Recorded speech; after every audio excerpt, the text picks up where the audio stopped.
Marcus Chun had seen every type of alien in the galaxy during his 15 years as a deep space mechanic. He'd fixed their ships, listened to their complaints, and learned that beneath all the scales, feathers, and energy fields, most species were remarkably predictable. They wanted their vessels repaired quickly, cheaply, and without questions. But when the obsidian black ship materialized at Repair Station Echo 7 without so much as a sensor ping, Marcus knew this wouldn't be routine. The vessel defied every law of physics he understood. Its hull seemed to absorb light itself, and scanners couldn't penetrate even a millimeter beneath its surface. When the airlock cycled open, revealing a figure that looked like ancient Earth mythology had stepped into the stars, Marcus realized he was about to discover why humans had become the galaxy's most feared problem solvers. The Dragon Lady, as station crew would later whisper, stepped onto his repair bay with movements that suggested she could tear through reinforced steel with her bare hands. Her eyes held the weight of eons, and when she smiled, revealing teeth that gleamed like polished obsidian, Marcus felt something primal stir in his chest, the same instinct that had driven his ancestors to build fires against the dark. "Mechanic," she said, her voice carrying harmonics that made his tools vibrate in their cases, "I have a proposition. Fix what others could not, and I'll show you something that will change how your species sees the universe." Marcus wiped grease from his hands, unaware that his next words would spark a chain of events that would elevate humanity from a curious newcomer species to the galaxy's most dangerous wild card. "What needs fixing?" Her smile widened, and for the first time in millennia, the Dragon Lady felt something she'd almost forgotten: hope. Marcus Chun prided himself on being unflappable. 15 years fixing alien starships in the Outer Rim had taught him that panic was just another word for unprofessional. He'd welded hull breaches while Vorthan raiders circled the station. He'd rewired quantum drives while their containment fields fluctuated between stable and catastrophic. He'd even performed emergency surgery on a crystalline ship's living nervous system while the creature screamed in harmonics that shattered every piece of glass in the repair bay. But standing before the Dragon Lady's ship, Marcus felt something he hadn't experienced since his first day in space: genuine awe mixed with primal fear. The vessel defied classification. Station computers couldn't even agree on its basic dimensions, measurements shifting each time sensors swept across its hull. The metal, if it was metal, seemed to drink light, creating an absence that hurt to look at directly. No running lights, no heat signature, no electromagnetic emissions. It existed like a hole cut from reality itself. "Never seen anything like it," muttered Corvash, the station's hegemony liaison. The squat, blue-skinned alien sensory tendrils writhed nervously. "Ship registry shows nothing. No flight plan filed. It just appeared." Marcus circled the vessel, professional instincts overriding his unease. His scanner readings were useless, showing static where there should be structural analysis. But his hands told a different story. When he pressed his palm against the hull, he felt something that made his breath catch, a subtle vibration, like a massive heart beating just below the surface. "Alive," he whispered. The airlock opened without sound, revealing darkness so complete it seemed solid. Then she stepped into the light, and Marcus understood why the station's crew had already started calling her the Dragon Lady. She stood 7 feet tall, humanoid, but wrong in ways that triggered every survival instinct humanity had evolved. Her skin held an opalescent quality, shifting between deep violet and midnight black depending on the angle. Silver lines traced patterns across her arms and face, not tattoos, but something deeper like veins filled with liquid starlight.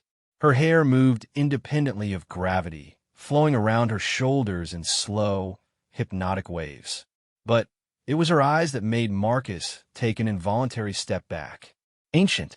That was the only word that fit.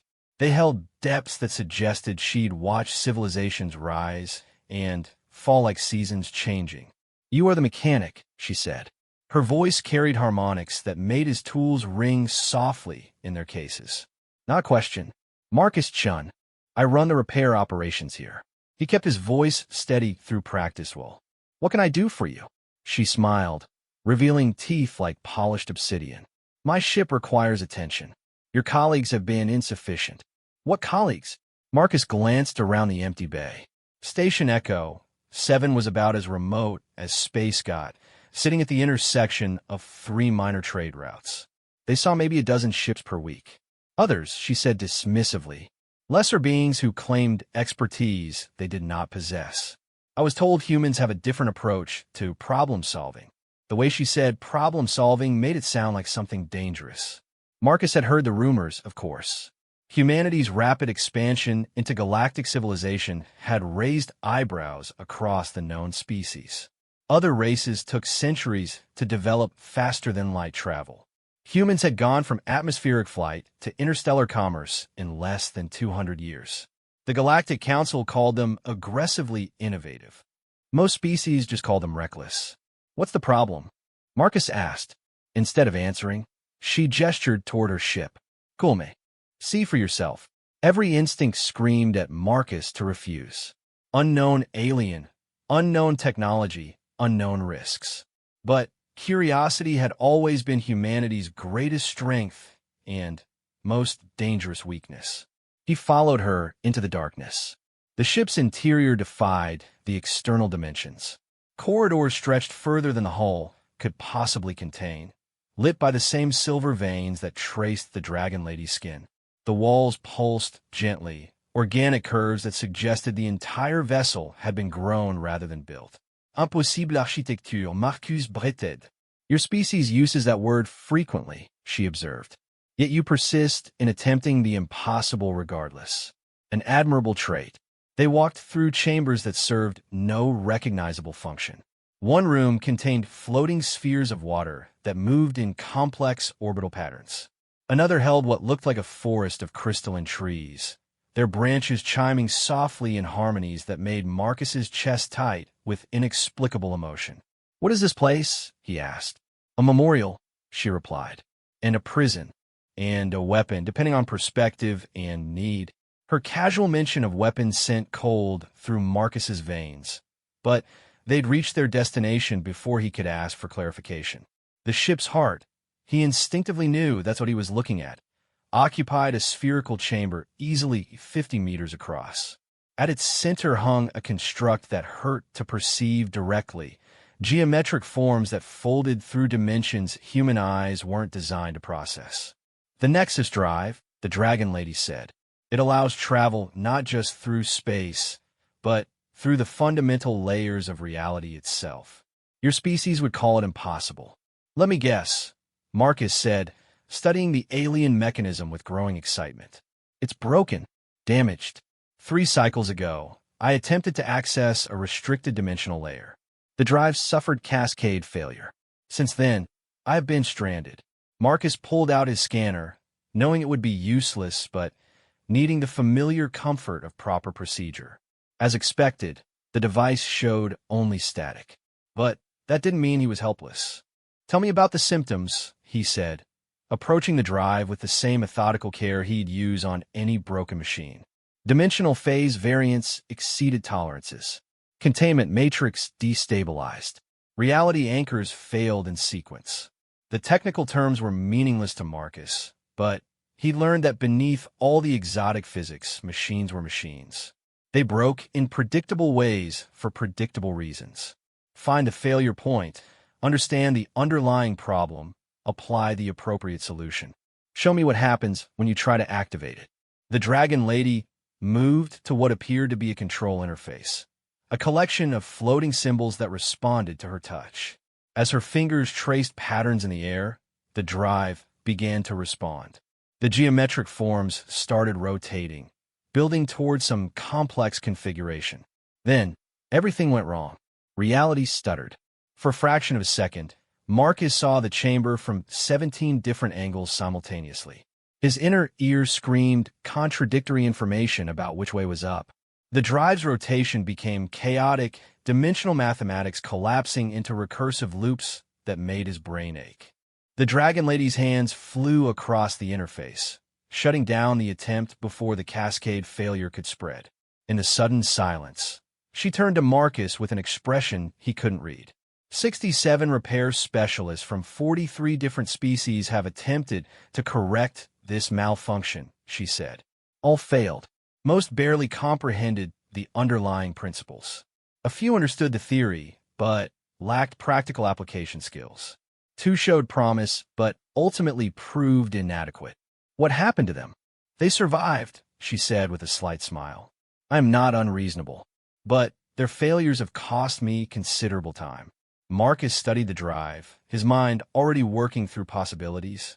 The dimensional mathematics were beyond him, but he could see the mechanical components, the energy distribution patterns, the flow systems that supported the exotic physics. I need to understand what you were trying to do, he said. Why you attempted to access a restricted dimensional layer. The dragon lady was quiet for a long moment, ancient eyes studying him with unsettling intensity. Are you familiar with the concept of precedent? Mechaniction? Sure. Something that sets an example for future cases. Precisely. Your species has been in space for less than 3 centuries. In that time, you have established a remarkable number of precedents. First species to achieve faster-than-light travel through brute force engineering rather than theoretical physics. First to establish profitable trade relationships with 7 different incompatible biochemistries simultaneously. First to successfully negotiate peace between the Vorthan Empire and the Crystal Communion. Marcus shifted uncomfortably. When she listed them like that, humanity's achievements sounded almost accidental. You solve problems other species consider impossible, she continued. Not through superior intellect or advanced technology, but through creative stubbornness. You refuse to accept limitations. That's not always a good thing, Marcus said. Sometimes limitations exist for good reasons. Indeed. But sometimes they exist only because no one has been sufficiently motivated to overcome them. Her smile returned, sharp as broken glass. I am sufficiently motivated. To do what? To access a dimensional layer that has been sealed for over 1 million years. To retrieve something that was hidden there by species long extinct. Something that could change the balance of power in the galaxy. The temperature in the chamber seemed to drop 10 degrees. Marcus found himself backing away from both the drive and the dragon lady, every survival instinct screaming warnings. What kind of something, he asked. A weapon, she said simply. The most powerful weapon ever devised, created by the architects before they transcended physical existence. Hidden away because even they recognized its danger. And you want me to help you get it? It wasn't a question. I want you to fix my drive so I can complete my mission. What I retrieve and how I use it afterward is not your concern. Marcus looked at the damaged drive, then back at the dragon lady. The smart move was obvious. Walk away. Report the situation to the Galactic Council. Let someone with more authority and better judgment make these decisions. But as he stood there, he realized something that should have terrified him, but instead filled him with familiar excitement. This was exactly the kind of problem humans were good at. Impossible technology, galactic consequences, moral ambiguity, and no clear right answer. What's my payment? He asked. The dragon lady's smile widened. Knowledge. I will share with you the location of 7 archive worlds. Each contains technological information that would advance human civilization by millennia.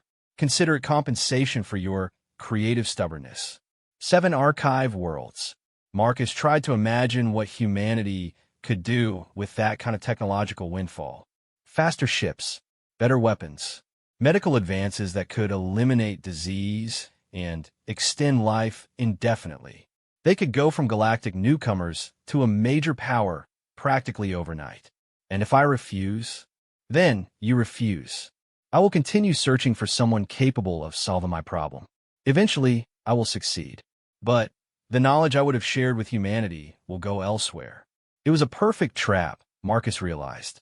Appeal to human curiosity and ambition simultaneously. Offer them a chance to solve an impossible problem and be rewarded beyond measure. What human could resist that combination? I'll need to study the drive for a few hours, he said finally. Run some diagnostics, understand the failure cascade. Can you give me access to your technical specifications? Of course. But, understand, mechanic shun, this is not a simple repair. The drive's malfunction is linked to fundamental forces that govern reality itself. One mistake could tear a hole in space-time large enough to swallow this entire system. No pressure, Marcus muttered. But, as the Dragon Lady began transferring technical data to his scanner, Marcus felt the familiar thrill that came with tackling truly challenging problems. This was why humans had spread across the galaxy so quickly. Not because they were smarter or stronger or more advanced than other species, but because they were willing to attempt things that everyone else considered impossible. Sometimes it worked out well. Sometimes it resulted in spectacular disasters that became cautionary tales told throughout the galaxy. Marcus had a feeling he was about to find out which category this particular adventure would fall into. The technical specifications flowing into Marcus's scanner were unlike anything in human databases. The Dragon Lady's ship operated on principles that merged quantum mechanics with what could only be called applied metaphysics. The Nexus drive didn't just bend space-time. It treated reality as a malleable medium, folding through dimensions that existed parallel to normal space. "This is insane," Marcus muttered, scrolling through equations that seemed to shift when he wasn't looking directly at them. "You're basically editing the universe's source code." An adequate analogy, the Dragon Lady agreed. She'd been watching him work for 3 hours, never speaking unless he asked direct questions. Her presence was unsettling, not threatening exactly, but like standing next to a barely contained natural disaster.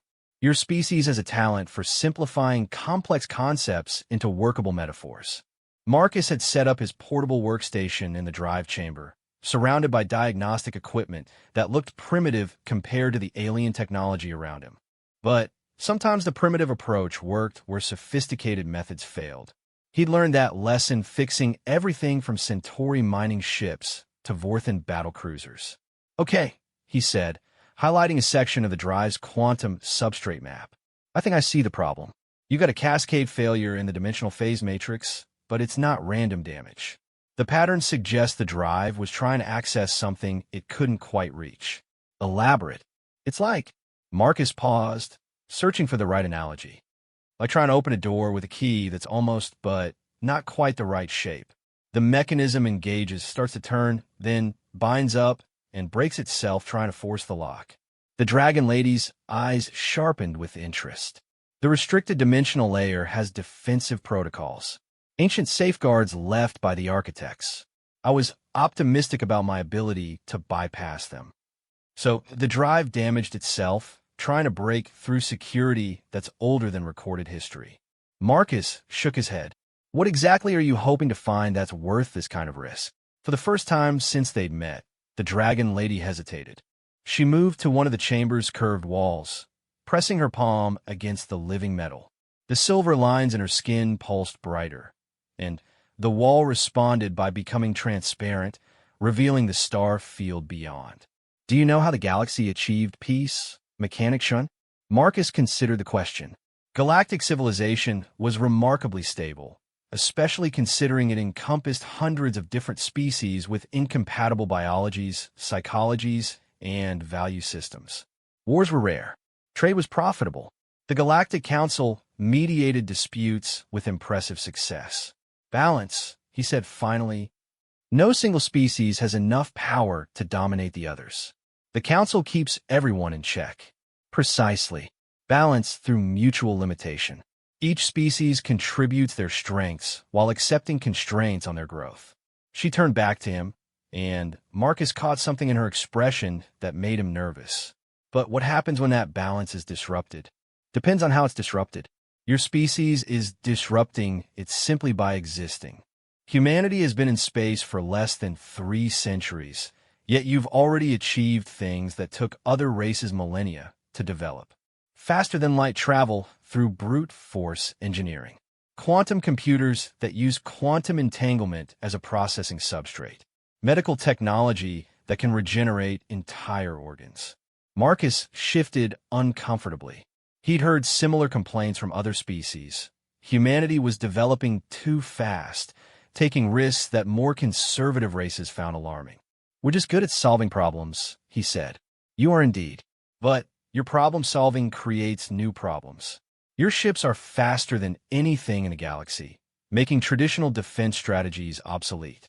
Your computers can crack encryption that other species considered unbreakable.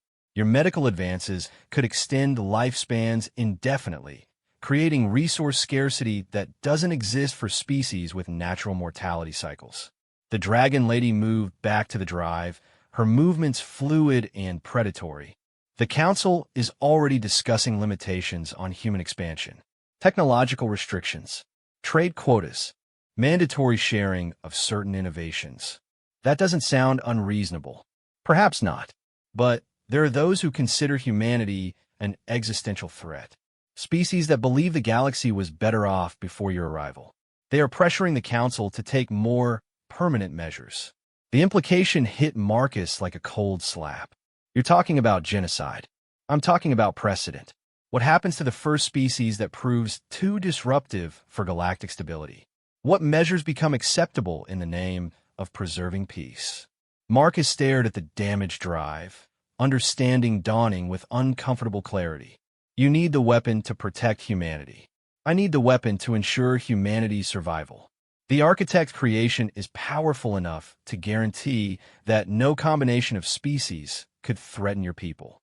With it, humanity becomes too dangerous to eliminate, forcing the galaxy to accept your existence. Or we become the existential threat you're worried about," Marcus pointed out.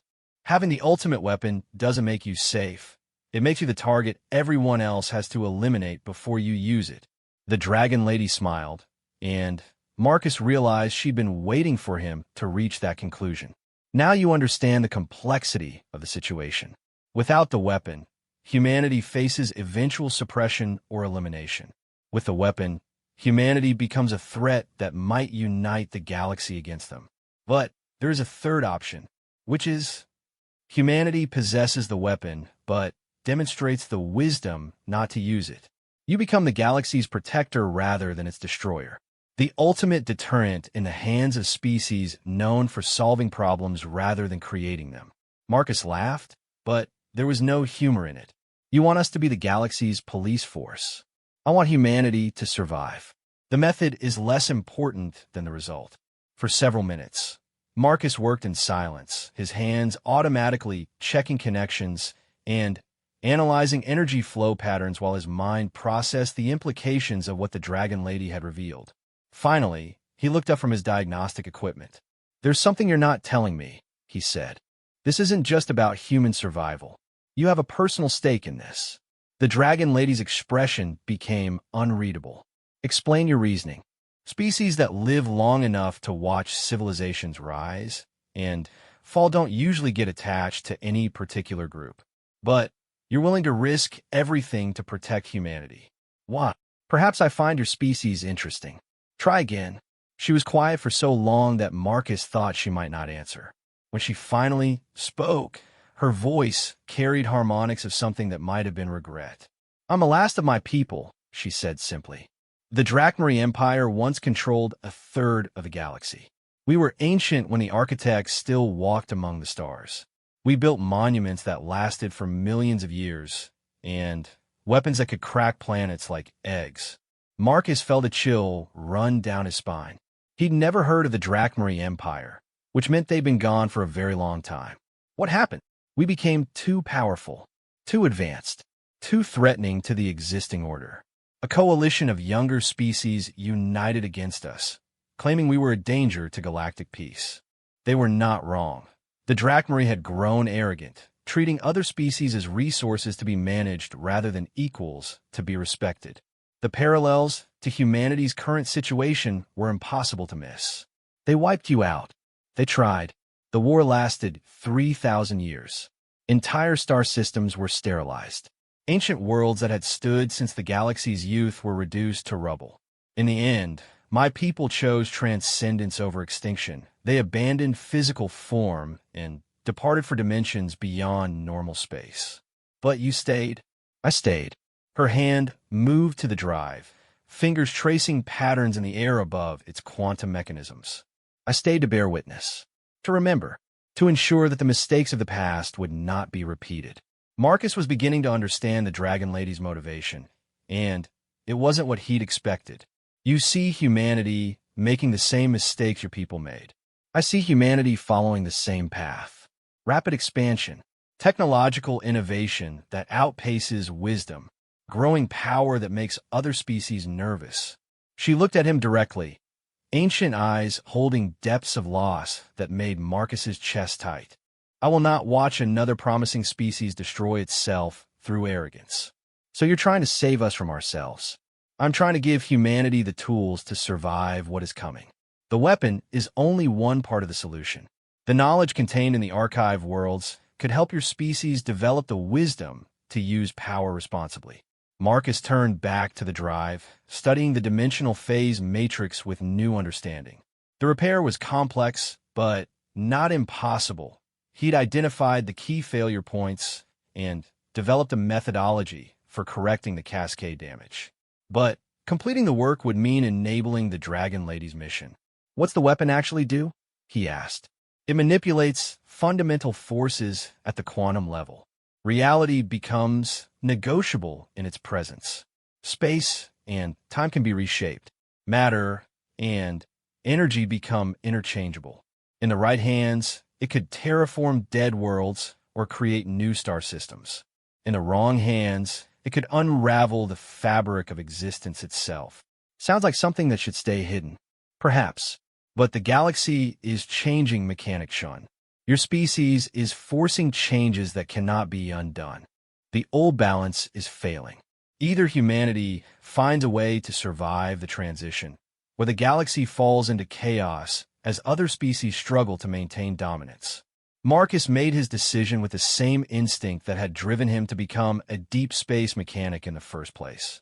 Sometimes you had to fix broken things, even when you weren't sure what they'd do once they were working again. I can repair the drive, he said, but I want guarantees. The weapon gets used only as a last resort. No preemptive strikes. No demonstrations of power unless humanity is actually under threat. Agreed. And I want to see the archive worlds before you retrieve the weapon. If you're planning to give humanity that kind of knowledge, I want to make sure it's actually beneficial and not some kind of trap. The Dragon Lady's smile returned, sharp and approving. Acceptable. You're proving to be as interesting as your reputation suggested. What reputation? The mechanic who repaired a crystalline ship's nervous system while it was conscious.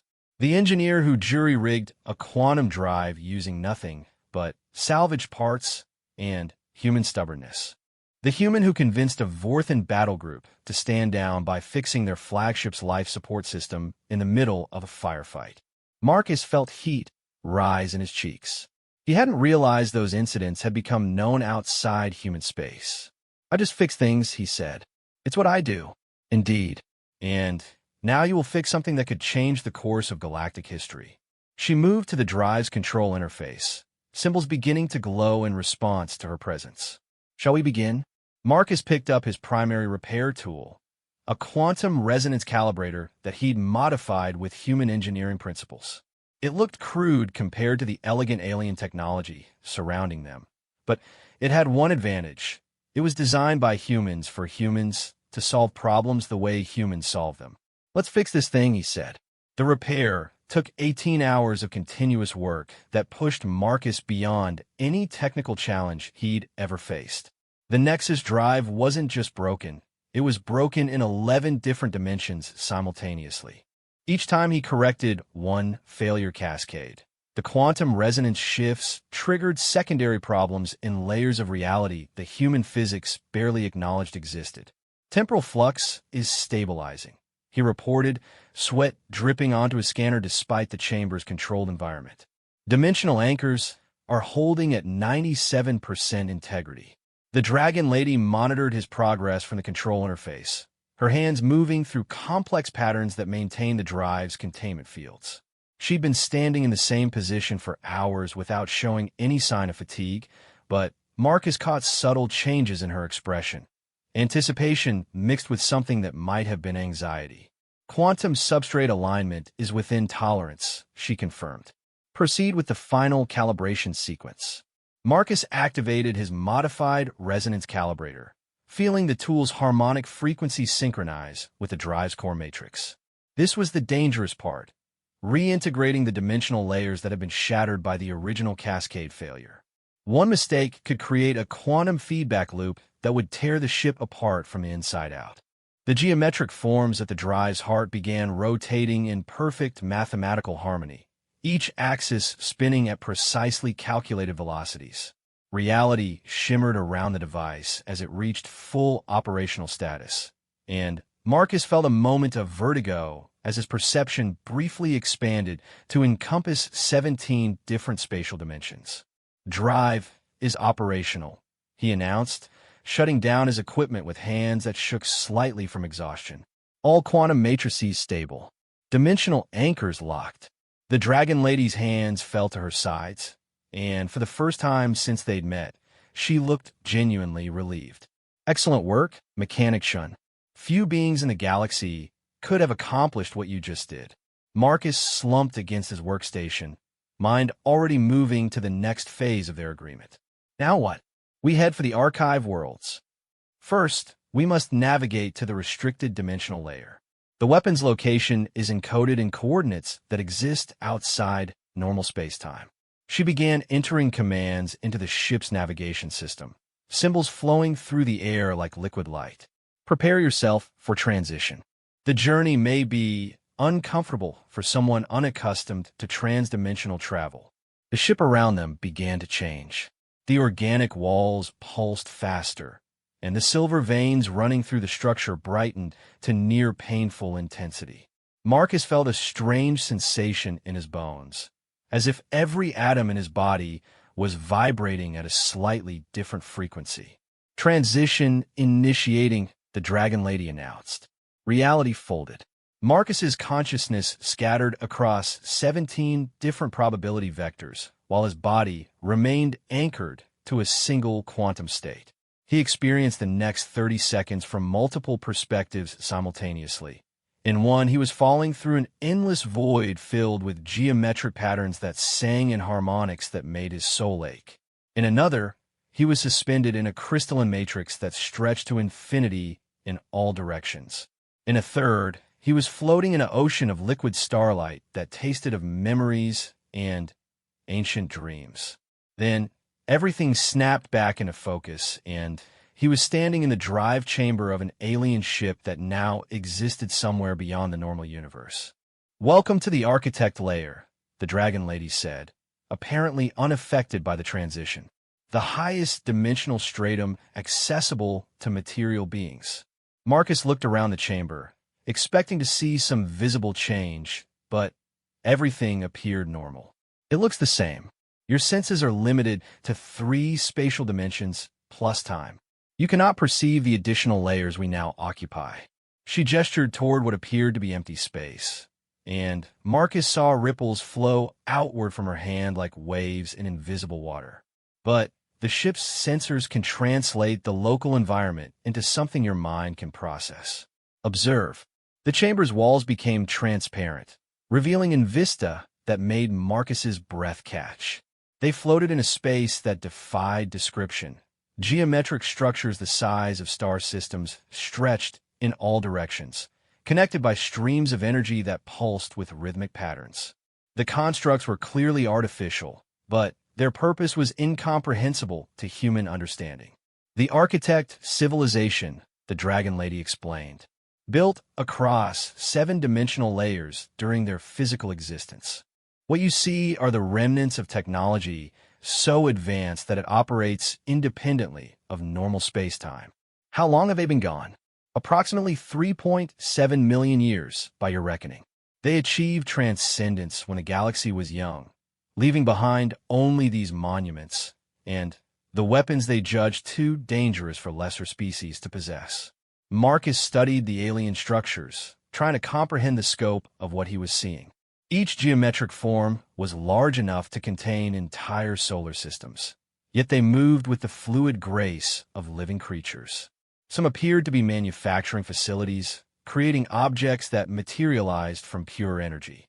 Others seemed to be vast libraries, their crystalline matrices storing information in formats that human science couldn't begin to decode. There, the Dragon Lady pointed toward a structure that looked different from the others. Darker, more angular, surrounded by what appeared to be defensive barriers that warped space around them. The Vault of Final Solutions, where the architects stored their most dangerous creations. As they approached the structure, Marcus began to understand why the Dragon Lady had needed the drive repaired. The vault existed in a state of quantum flux, phasing rapidly between multiple dimensional layers.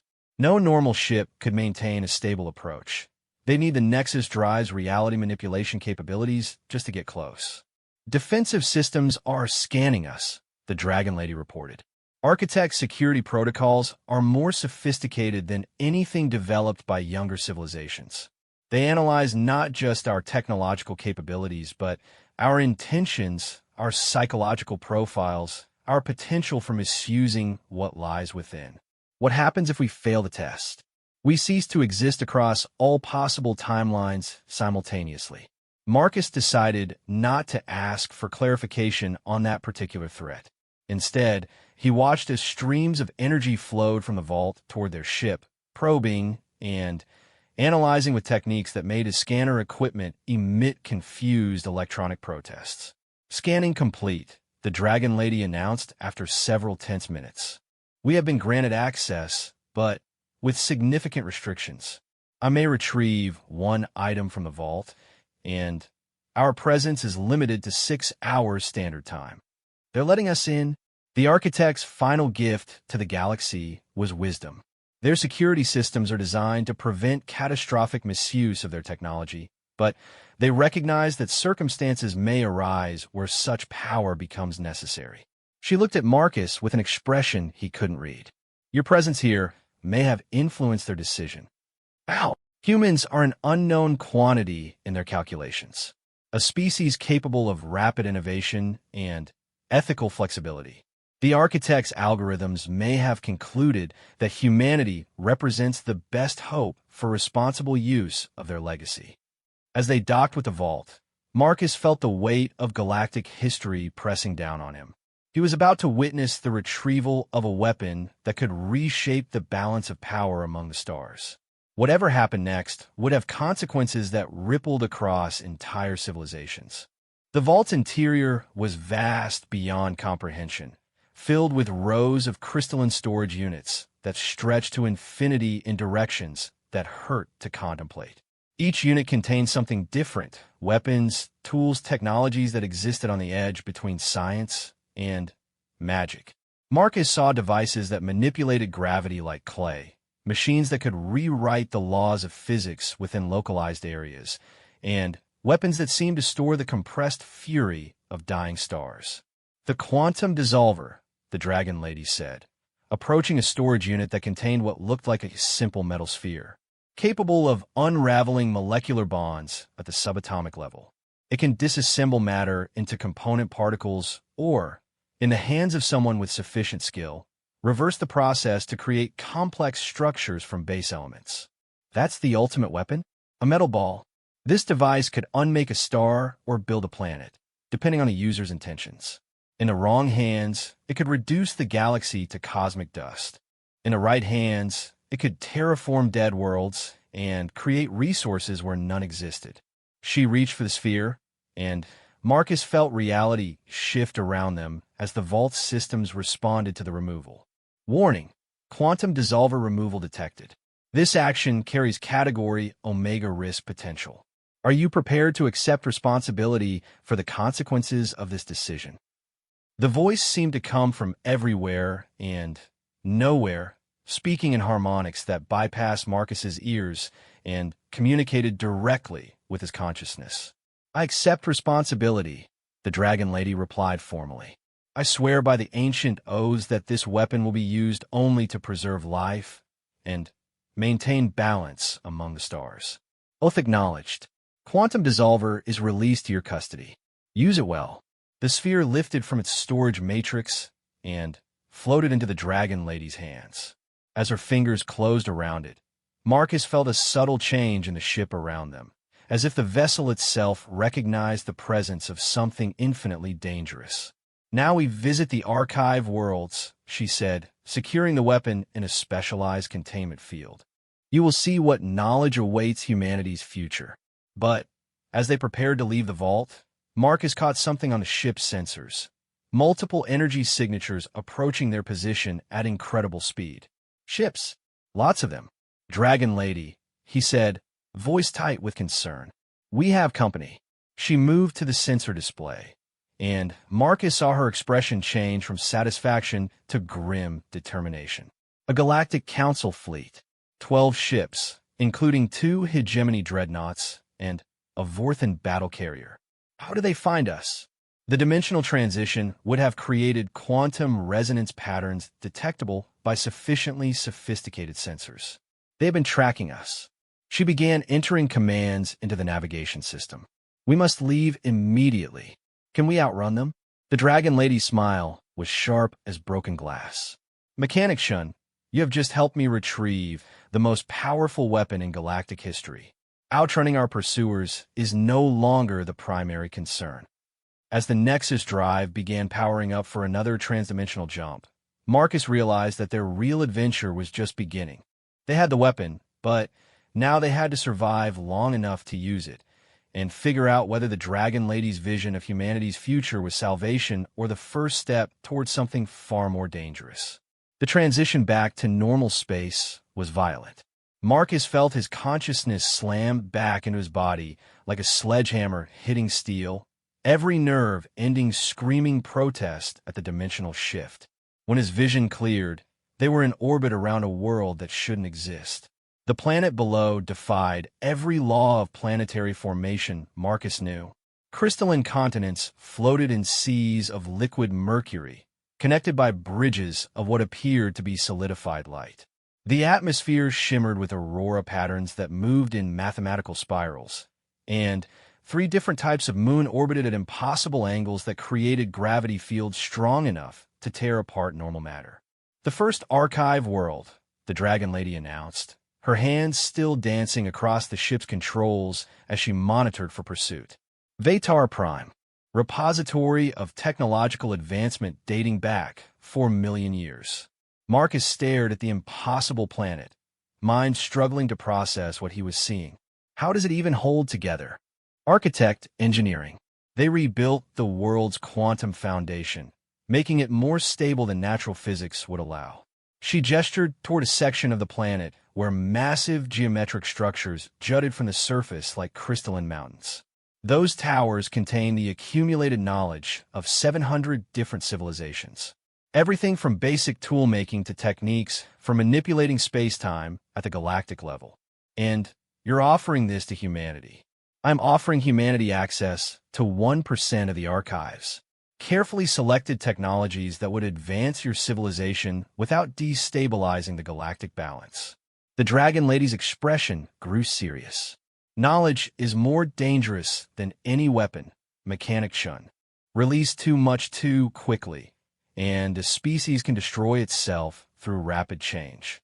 The ship shuddered as they entered the planet's atmosphere, and Marcus felt the Nexus drive adjusting their dimensional phasing to match the world's altered physics.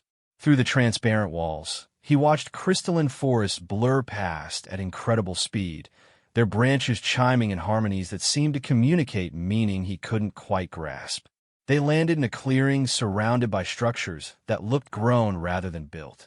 Organic curves flowed into geometric patterns that hurt to look at directly, creating architecture that existed in more spatial dimensions than human vision could process. "The archive interface," the Dragon Lady explained as they approached the largest structure. "It will scan your genetic patterns, analyze your species' developmental history, and determine which knowledge would be most beneficial for humanity's current stage of evolution." Marcus followed her into the building, noting that the interior shifted around them as they walked, corridors reconfiguring themselves to accommodate their specific needs. The technology was so advanced it seemed like magic, responding to intentions rather than commands. The archive's core was a spherical chamber containing what appeared to be a miniature galaxy.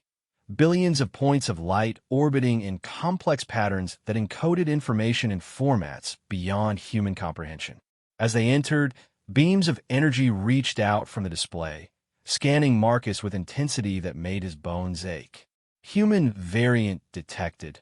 A voice announced in perfect English, despite the fact that humanity had never visited this world. Homo sapiens sapiens, technological development stage 2.7, social complexity rating moderate, ethical framework developing. Archive access granted for knowledge categories. Basic quantum mechanics, elementary bioengineering, foundational artificial intelligence, spatial manipulation theory, and advanced materials science. Images began flowing through Marcus's mind. Not quite dreams, not quite memories, but something between the two. He saw human engineers working with materials that were stronger than diamond but lighter than air. He watched human scientists developing medical techniques that could repair genetic damage at the cellular level. He observed human explorers using spatial manipulation to create ships that could travel between star systems in hours rather than weeks. This is just 1%, he gasped, overwhelmed by the scope of what was being offered. 1% of one archive world, the Dragon Lady confirmed. There are 6 more worlds, each containing different categories of knowledge. Together, they represent the collected wisdom of galactic civilization spanning millions of years. The implications were staggering. With access to this knowledge, humanity could leap ahead of every other species in the galaxy within a generation. They could become the dominant force among the stars, technologically superior to civilizations that had existed for millennia. But Marcus was beginning to understand why the Dragon Lady had been so cautious about releasing too much information too quickly. The knowledge was intoxicating. He could feel the temptation to take more, to push beyond the careful limitations the archive had imposed. The Galactic Council fleet is approaching this system, the Dragon Lady announced, checking her ship's sensors. We have perhaps 30 minutes before they arrive. Marcus pulled himself away from the archive interface, mind still reeling from the information download. What happens when they get here? That depends on their intentions. If they merely wish to apprehend us, we can negotiate. If they intend to prevent humanity from accessing this knowledge. She touched the containment field holding the quantum dissolver. I will use every resource at my disposal to ensure your species' survival. They returned to the ship, and Marcus found himself looking back at the archive world with a mixture of longing and fear. The knowledge contained there could transform humanity into something unrecognizable. But without it, they might not survive what was coming. The Galactic Council fleet dropped out of hyperspace in perfect formation, 12 ships arranged in a sphere around the archive world, effectively trapping the Dragon Lady's vessel. Marcus recognized the lead ship from intelligence briefings, the Hegemony Dreadnought Final Judgment, flagship of Council Enforcement Division. Unknown vessel, came the transmission, broadcast on all standard frequencies. You are in violation of galactic preservation protocols. Surrender immediately or face the consequences. The Dragon Lady's response was calm and direct. Council forces, this is the vessel Transcendence. We are engaged in legitimate research activities and claim historical precedent for our presence here. Negative Transcendence. Archive worlds are restricted territory under Council Resolution 847. All civilian access is prohibited. Prepare to be boarded. Marcus watched the tactical display as the Council ships moved into boarding positions, their weapons powered but not yet targeted. The situation was tense, but still manageable, until a new ship appeared on the sensors. Vorthan Battle Carrier Retribution. The Dragon Lady identified with obvious concern. They're not part of the official Council response. The massive Vorthan ship took position above the archive world, its weapons array targeting both the Dragon Lady's vessel and several of the Council ships. Marcus felt cold fear settle in his stomach as he realized what was happening. The Vorthans are making their move, he said, using the chaos to eliminate both us and the Council forces. Indeed, they see this as an opportunity to claim the archive for themselves. The Dragon Lady's hands moved to the ship's combat systems, and Marcus felt the vessel's defensive shields activate. Mechanic Shun, we have reached the moment of decision. Either we use the quantum dissolver to defend ourselves, or we surrender and hope the Council shows mercy to humanity's interests. The choice crystallized with perfect clarity. Surrender meant certain defeat. The Vorthans would eliminate them regardless of Council intervention, and humanity would lose its best chance for technological advancement. Fighting meant using a weapon that could potentially damage the archive world itself, destroying the very knowledge they were trying to preserve. There's a third option, Marcus said suddenly. We don't have to win this fight. We just have to survive it long enough to complete the knowledge transfer. Explain. The archive interface is still active. It can download information directly to human neural patterns, right? What if we create a permanent link between the archive and humanity? Even if the physical world is destroyed, the knowledge survives in human minds. The dragon lady stared at him for a moment, then smiled with genuine admiration. Mechanic Shun, you continue to exceed expectations. Yes, such a link is possible, but it would require someone to remain here while the connection is established. A volunteer would have to interface directly with the archive, accepting permanent neural modification to serve as a living repository of the knowledge. Marcus felt the weight of galactic history settling on his shoulders. How long would the transfer take? Approximately 47 minutes. On the tactical display, the Council ships were moving into final boarding positions while the Vorthan battle carrier powered up its main weapons array. They had maybe 10 minutes before the shooting started. Do it, Marcus said. The dragon lady looked at him sharply. You understand what you are accepting? The neural modification cannot be reversed. You would become something between human and archive, carrying the collected knowledge of millions of years within your mind. Better than letting that knowledge be destroyed or fall into the wrong hands. The process may not be survivable. Human neural architecture was not designed to contain information of this magnitude. Marcus thought about humanity's future, about the choice between technological advancement and potential extinction, about the Dragon Lady's people, who had faced the same decision and chosen transcendence over compromise. Humanity doesn't give up, he said simply. We find a way to survive the impossible. The first energy blast lit up the space around the archive world as the Vorthan carrier opened fire on the Council fleet. The Dragon Lady's ship raced back toward the surface, shields deflecting incoming fire from both sides of the developing battle. As they landed at the archive interface again, Marcus could see the orbital battle reflected in the building's crystalline walls. Ships exploded in brilliant flashes while others maneuvered for advantage, their weapons carving destructive patterns across the star-filled sky. Beginning transfer protocol, the Dragon Lady announced as Marcus approached the archive core.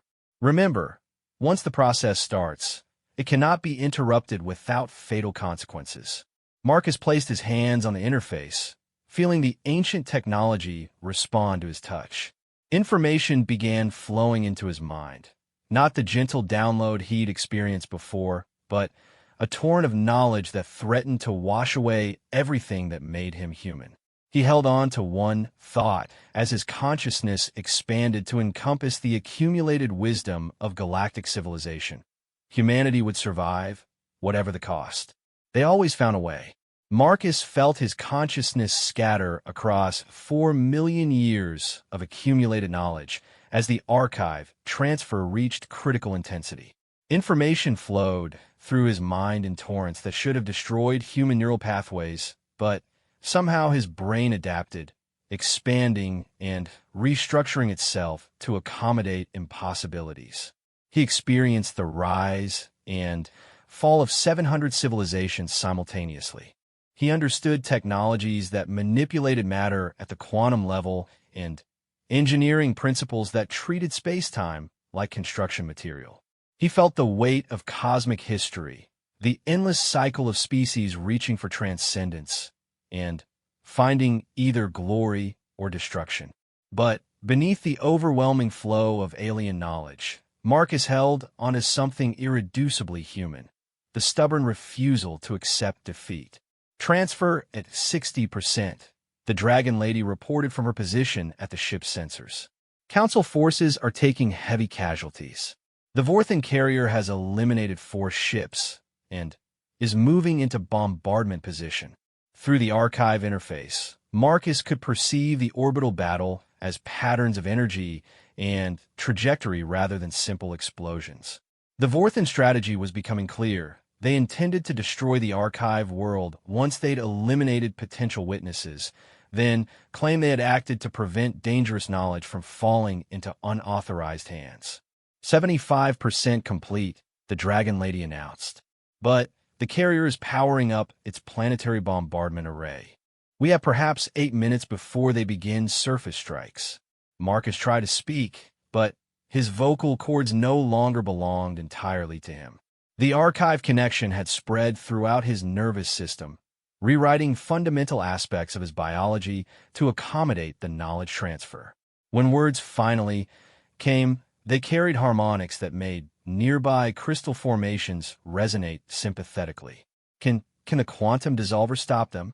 The weapon could eliminate the carrier, but using it here would destabilize the archive's quantum foundation. We would destroy what we are trying to preserve. The irony wasn't lost on Marcus. They had the ultimate weapon, but using it would make their mission meaningless. Meanwhile, his transformation was accelerating beyond anything the Dragon Lady had expected. Human neural plasticity, it seemed, was even more adaptable than ancient alien calculations had predicted. 90% transfer complete, she reported with obvious amazement. Your brain is integrating the knowledge faster than any recorded baseline. At this rate, the process will finish before the bombardment begins. Marcus felt the final surge of information flowing into his consciousness, and suddenly, he understood everything. Not just the technical specifications contained in the archive, but the larger patterns that governed galactic civilization, the cycles of growth and decline that shaped entire species, the delicate balances that maintain peace among incompatible life forms. Most importantly, he understood what the Dragon Lady had been trying to tell him from the beginning. The galaxy didn't need another warrior species with superior weapons. It needed mediators with the knowledge and wisdom to prevent conflicts before they started. Transfer complete, he announced, his voice now carrying harmonics from 17 different dimensional layers. I have it all. The Dragon Lady stared at him with an expression that mixed triumph with concern. How do you feel? Marcus took inventory of his transformed consciousness.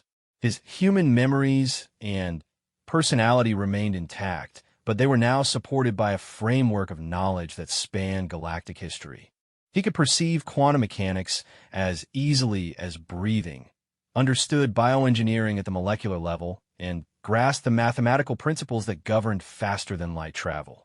Different, he said finally, but still me. The first planetary bombardment blasts lit up the horizon, massive energy beams that carved smoking craters in the archive world's crystalline surface. The Vorthan carrier was systematically destroying the planet's infrastructure, eliminating any evidence of what had transpired. We need to leave, the Dragon Lady said. The planet's quantum stability is collapsing. But Marcus was already moving, his enhanced understanding of the ship's systems allowing him to interface directly with the Nexus drive. The knowledge he'd absorbed included detailed specifications for transdimensional travel, spatial manipulation, and reality editing techniques that made the Dragon Lady's original capabilities seem primitive. I have a better idea, he said. Reality folded around them, but not in the chaotic manner of their previous jumps. Marcus guided the dimensional transition with surgical precision, threading the ship through probability matrices and quantum foam with the skill of someone who understood the universe's fundamental architecture. They emerged in normal space directly above the Vorthan battle carrier, close enough that the massive ship filled their viewports. But Marcus wasn't planning to attack. Open a communication channel, he told the Dragon Lady. All frequencies. Vorthan vessel. Marcus broadcast, his enhanced voice carrying across every communication system in the fleet. This is Marcus Chun, archive keeper and representative of humanity. You will cease bombardment immediately. The response was predictably aggressive. Unknown vessel. You are interfering with a legitimate council enforcement action. Withdraw or be destroyed. I'm interfacing directly with your ship's computer systems. Marcus continued calmly. And as he spoke, he did exactly that. His archive-enhanced consciousness could perceive the Vorthan vessel's electronic infrastructure as clearly as a blueprint, allowing him to access and modify their systems at will. The battle carrier's weapons powered down involuntarily as Marcus rewrote their targeting protocols. Navigation systems displayed false readings that made the ship appear to be drifting toward the archive world's gravity well. Life support fluctuated in a pattern that would be uncomfortable, but not dangerous. Your weapons are now under my control, Marcus announced. Your navigation systems report false position data. Your life support operates at my discretion. I suggest we discuss terms. The silence that followed was profound. Then, finally, a different voice came over the communication channel, older, more authoritative. This is Admiral Korath commanding the Council fleet. Unknown vessel. Identify yourself and state your intentions. Marcus smiled, feeling the weight of galactic history supporting his next words. Admiral, my name is Marcus Chun. I am a human engineer who has just become something more. I am here to offer the galaxy a new option. Explain. The Vorthan Empire seeks to claim archive knowledge for military advantage. The Galactic Council seeks to suppress that knowledge to maintain existing power structures. Both approaches lead to conflict and eventual destruction. Marcus paused, allowing his words to sink in. I propose a third alternative, which is humanity becomes the galaxy's knowledge keeper. We establish a neutral archive accessible to all species, sharing technological advancement in careful increments that prevent destabilization while fostering growth. Marcus felt the Dragon Lady's surprised approval through their ship's neural link. We become mediators rather than conquerors, teachers rather than weapons. Admiral Korath's response was skeptical. And what prevents humanity from using this knowledge for your own advancement? Because we understand the consequences of that choice. The Dragon Lady has shown me what happens when a species grows too powerful too quickly. Her people chose transcendence to avoid destroying the galaxy. We choose service. For several minutes, the communication channel remained silent while the Admiral presumably consulted with the Council. Finally, he spoke again. The Council is prepared to discuss terms, but we require guarantees. How do we know humanity will honor such an agreement? Marcus felt the quantum dissolver's presence in the Dragon Lady's containment field, understanding its full potential with his enhanced consciousness. With a gesture, he reached across dimensional space and retrieved the weapon, holding it in hands that could now manipulate matter at the subatomic level. Because, he said, humanity voluntarily surrenders the ultimate weapon.